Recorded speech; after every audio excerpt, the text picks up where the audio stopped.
കൊടും കുറ്റവാളി ഗോവിന്ദച്ചാമിയുടെ jail ചാട്ടത്തിൽ police അന്വേഷണത്തിലെ കണ്ടെത്തൽ തള്ളിയിരിക്കുന്നു സർക്കാർ നിയോഗിച്ച വിദഗ്ധ സമിതി. പോലീസ് കണ്ടെത്തിയ ആയുധം ഉപയോഗിച്ച് സെല്ലിന്റെ കമ്പി മുറിക്കാൻ ആകില്ല എന്ന് സമിതി അംഗം ജസ്റ്റിസ് CN രാമചന്ദ്രൻ നായർ പറയുന്നു. ജയിൽ ചാട്ടത്തിൽ ഉദ്യോഗസ്ഥർക്ക് വീഴ്ചയുണ്ടായെന്നും അന്വേഷണ സമിതി വ്യക്തമാക്കി.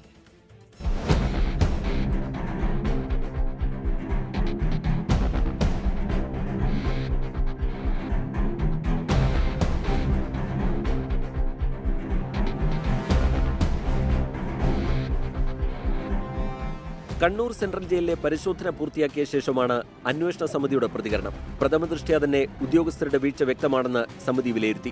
ജയിൽ ചാട്ടത്തിന് ദിവസങ്ങൾ നീണ്ട തയ്യാറെടുപ്പുണ്ടായിട്ടും കണ്ടെത്താനാകാത്തത് ഗുരുതര വീഴ്ചയാണ്. പോലീസ് തെളിവായി കണ്ടെത്തിയ ആയുധം ഉപയോഗിച്ച് സെല്ലിലെ ഇരുമ്പ് കമ്പി മുറിച്ചു എന്നതിൽ അവ്യക്തതയുണ്ടെന്നും അന്വേഷണ സമിതി വ്യക്തമാക്കി.